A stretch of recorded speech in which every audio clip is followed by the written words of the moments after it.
Hey guys, what's going on? Hope you all are doing well today. Elliot here. Welcome back to The Fragrance Well. So, today we got a topic for K.I.S.S fragrances. If you're not familiar with the K.I.S.S acronym, it means keep it simple, stupid. So, what am I talking about as that pertains to fragrances? Honestly, I'm just thinking, hey, there's certain uses that I think fragrances can have where they excel at that particular use, and I think it's a little bit foolish to choose a fragrance that doesn't do that specific use very well and then complain about the fragrance not doing what you need it to do. So in other words, it's kind of like choosing the right tool for the right job. Keep it simple, stupid. Use the right thing. Just like you would use a particular outfit for a particular use, I think a fragrance can serve that same purpose. So that's what we're going to talk about today. And once again, I've got 8 of them and I chose 8 uses, so to speak, and matched a fragrance to them. They are going to be my opinion because I do believe that can change from person to person. Anybody can say this fragrance works better for that over this because this is all objective at the end of the day. So let's go ahead and get into it. But before we do, as always, don't forget to like the video, subscribe to the channel if you do like the content, and remember to hit that bell icon and enable notifications so you can be notified when I upload new videos. Let's get into it.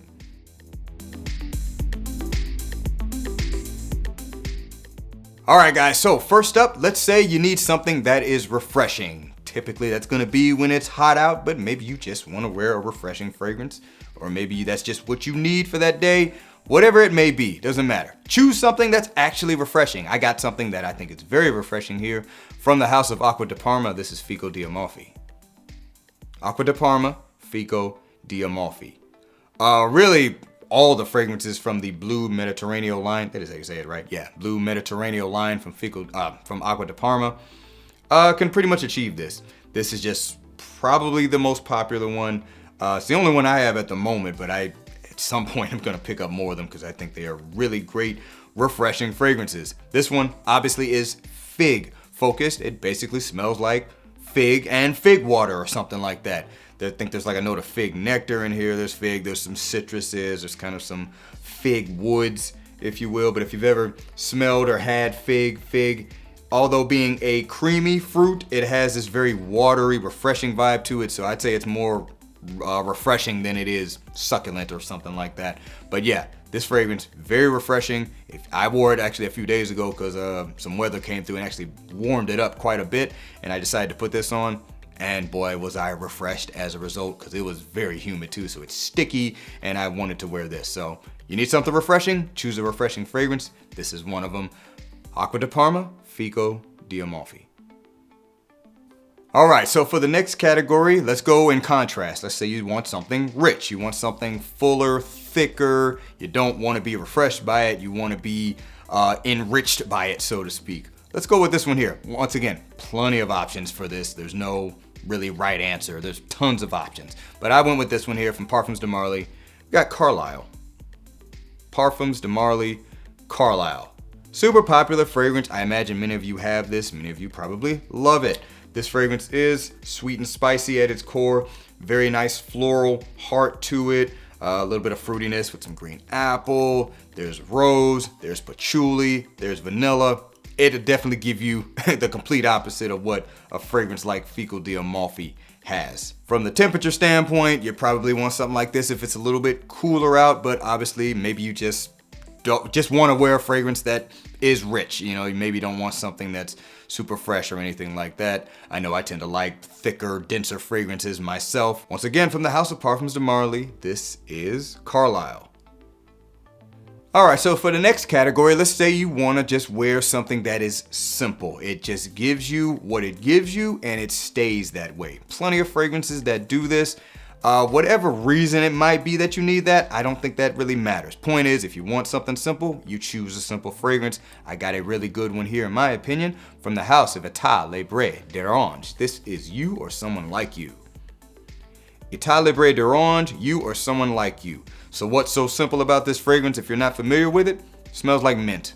Smells like pure mint just sitting in your hand. Supporting the mint, there's some floral aspects, a little bit of rose, but mostly it's kind of just green and grassy in the background, kind of giving a bed for the mint smell. And then there's a lot of musk to it. fragrance does that, and that's it. Doesn't really go through a whole lot of changes.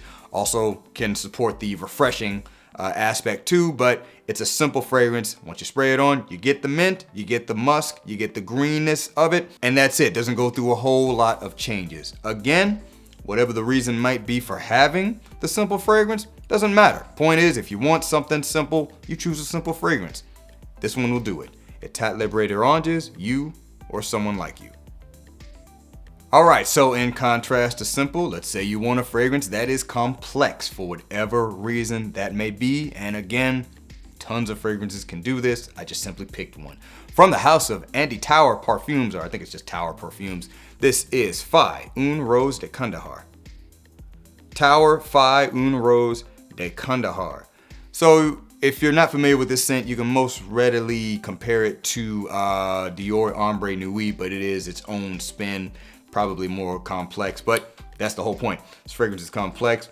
Opens up with a beautiful note of apricot in there, but that apricot is gone within 5 to 10 minutes. So already the fragrance changes up on you, but there's spiciness to this. There's a couple of varieties of rose. You got a little bit of a rich, jammy rose just kind of sitting in the background there. You've also got a really nice lemony like rose feature, cinnamon in this. There's an amberiness to it. There's tonka bean, a little bit of a tobacco feel in there. This fragrance has complexity to it. It has movement to it. It goes from one place to the next. It's not you spray it on and then it stays that way for the entire wear. So this fragrance will achieve that complexity aspect. For whatever reason you might want that or need that, you choose a fragrance that does it. I did forget to mention earlier that sometimes you have to kind of test these things out because you may not know how a fragrance really is on your skin until you wear it, but you ultimately can put it into that category once you know how the fragrance behaves for you. And for me, this fragrance is a complex one. So once again, from Tower Perfumes, this is Fai Un Rose de Kandahar. All right, so next category is probably the most well-known, most talked about fragrance category or use, so to speak, in FragCom, and that is safe. Let's say you just want to go with a fragrance that is a safe choice. You don't really think it's going to be offensive to too many people. It'll pretty much work for any scenario. It's kind of what safe means, right? Let's go with this one right here from the house of Giorgio Armani. This is Acqua Di Gio Profumo.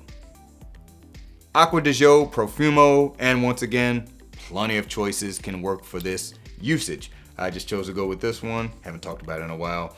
I mean, you know this. Acqua Di Gio is one of the most useful fragrance DNAs on the market, and that includes just about all the flankers and certainly works for this one. Although some would probably say this one with that patchouli and that incense makes this the least safe out of all of the Acqua Di Gios, but it's still a safe choice. I personally disagree. I think this one's just the most interesting. That's why it's the only one I have. But one thing's for sure, with Acqua Di Gio, you're not gonna, the likelihood of you offending anybody or the fragrance not really being appropriate for a certain scenario is very, very low. That's what I would consider to be a safe fragrance. So if you need something to achieve that outcome, choose a fragrance that is considered to be safe. Usually that's going to be kind of more of a community thing that's kind of agreed upon, because somebody might smell this and think like there's no way, you know, it can always vary. This is all objective. But anyway, safe choice from the house of Acqua Di Gio. This is, house of Giorgio Armani. This is Acqua Di Gio Profumo. All right, so for the next category, instead of calling it unsafe, I like to use the word bold. In other words, your choice is just that, it's bold. It's like, you know, hey, you gotta be a little brave to wear this, and you also maybe still need to use some discretion, because if you're just being obnoxious with it, that's not being bold, that's being obnoxious. That's being immature, it's being goofy, whatever you want to call it. Anyway, from the house of Machino, this is Toy Boy. Machino's Toy Boy. If any of you guys are familiar, which I imagine a lot of you are familiar with this scent DNA, this is gonna be a bold choice for any number of uses. But hey, maybe that's what you want to go with, so choose a bold fragrance. This one here is very spicy and floral. From a designer standpoint, it's not what you would typically run across from most designer fragrances, so even from Machino's standpoint, them putting this out as just a regular designer fragrance was bold, and so was this bottle choice, because this is just very, very tacky. But I think that kind of speaks to what the fragrance is. It's definitely trying to get people's attention. Now, I personally think this fragrance is great, but let's just be real. Most people are not gonna smell this and be like, oh, that is awesome. I would say with this one, with a bold choice, you use discretion. 1 to 2 sprays of this is probably fine for most scenarios, because while it may not blow people's heads off, if they get just a whiff of it, they'd be like, man, that's an interesting scent you got on. But if you overspray it, then yeah, they're just gonna be turned off by it. And you probably would be too, because this one is quite peppery and it's probably gonna have you sneezing all over the place if you got any sensitive allergies. But with all that being said, if you want a fragrance to be, you know, a little bit more brave, so to speak, then you choose a fragrance that achieves that. And again, there's plenty out there that can give you that result if that's what you're going for. So once again, from the house of Moschino, this is Toy Boy. All right, so the next category, let's say you want to be taken seriously with your fragrance choice. This is one that I would consider to have a sense of class to it. It's somewhat mature smelling, you know, in a way. And, you know, probably you're pairing this with, you know, maybe a business outing or, you know, a business meeting or something where, you know, you just want to be taken seriously. And you're probably pairing it with an outfit that gives off that same kind of vibe. From the house of Dior, this is Dior Homme Original. Dior Homme Original. Matter of fact, just thinking about Dior, outside of the Sauvage fragrances, and I'm talking about the newer Sauvage fragrances, not Eau Sauvage, just about all of their offerings can give you that result. But this one here, this is obviously the latest iteration of the original Dior Homme, but this was definitely meant to be for a classy gentleman, in my opinion, or at least give off a classy vibe, a serious vibe. Beautiful powdery iris, along with some aromatics to go along with it, and some leathery aspects as well. This is, to me, the most complex. Also, you want to talk about complex? I think this is the most complex iteration of the iris-based Dior Homme fragrances. Intense and Parfum simplified the scent, but also intensified the scent. This one gives you the most movement and the most different aspects of the fragrance. But it definitely is one that is very classy, and somebody will take you seriously if you wear a scent like this. It's very gentleman oriented in my opinion. So once again, from the house of Dior, this is Dior Homme Original. All right, and the final usage for this video, we're gonna go with fun. The opposite of I want you to take me seriously. No, I want you to know I'm here to have a good time, have fun. We're gonna have a good time together. This is a more relaxed and chill environment that I am creating with my fragrance choice from the house of Arabian Oud. This is Madawi Gold. Madawi Gold from Arabian Oud. This right here, first of all, it's just a sexy scent in general, but you're talking about rich, syrupy, juicy pineapple with red fruits, spice, vanilla, sweetness. This is a fun fragrance for sure. And again, plenty of fragrances can achieve this. Carlisle can achieve this too. So, you know, there's a lot of crosstalk sometimes with these fragrances and what their uses can be. So keep that in mind. I don't think any fragrance, for the most part, only serves one purpose, but they do certain things well, in my opinion, and then there are some that you can use with anything. But this one here definitely is a fun, outgoing fragrance. If you spray it very heavily, it can be very loud. So, you know, that's another indicator of having fun. You know, maybe you want to draw some attention to yourself. But yeah, it's also sexy, it's decadent, it's succulent. And this fragrance here definitely screams, I want to have a good time, and I just want my fragrance to reflect that, and I think this one achieves that. So once again, from the house of Arabian Oud, this is Madawi Gold. All right, guys, that is gonna do it for this list. Keep it simple, stupid. Let me know down in the comments below what you thought of my choices, and feel free to share some choices based on the subject matter that I have, or if you've got another one that I didn't mention, we can talk about it in the comments below. Thank you guys for watching all the way into the end. Remember to be well and smell well, and I will see you in the next episode of The Fragrance Well. Have a good one.